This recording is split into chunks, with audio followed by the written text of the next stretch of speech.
வீரப்புள்ள வந்து படுவலாங்கிறது வந்து நைட்டு 8 மணிக்கு தொடங்கப்படுவாங்க. பொன்னரசு சாமி வந்து ஆடியெல்லாம் கீழே விழுவாங்க. அங்கே இருக்கவங்க மேலே வந்து பொன்னரசுகர் வந்து இறங்கி ஆடி சாமி ஆடி அப்படியே படுவலம் படுத்துருவாங்க. மறுநாள் காலையில் ஒரு 3 மணிக்கு போனால் படுவலம் எழுப்புவாங்க. ஏன்னா 6 மணி நேரம் படுவலம் எழுப்புறது. கங்கா வந்து இறங்கி அவங்க அழுது புலம்பி அதுக்கப்புறம் தான் பொன்னரசுங்கர் வந்து எழுப்புவாங்க. தண்ணி தெளிச்சு தீர்த்தம் தெளிச்சு எழுப்புவாங்க. அதான் படுவலங்கிறது.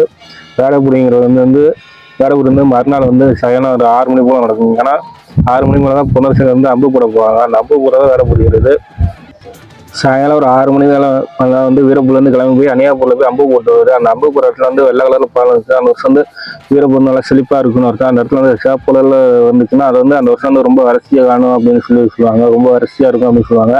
அப்புறம் வந்து அம்மியாப்பூரில் போய் அம்பு போட்டு வந்து அதுக்கப்புறம் வந்து இழப்பு மண்டபத்தில் வந்து இழப்பாரிட்டு அதுக்கப்புறம் பொன்னரசுங்கர் வந்து மறுபடியும் வந்து வீரப்பூருக்கே வந்துடுவாங்க. வீரப்பூர் வந்துட்டு அதுக்கப்புறம் வந்து வானவெடிக்காக வச்சு திருவிழா ஜெயஜெயக்காரங்க மறுநாள் வந்து தேர் இழுப்பாங்க. அந்த தேர் இழுத்து முடிச்சு அதுக்கு அடுத்த நாள் வந்து மஞ்சள் நீர் கொண்டு திருவிழா முடிச்சிருவாங்க.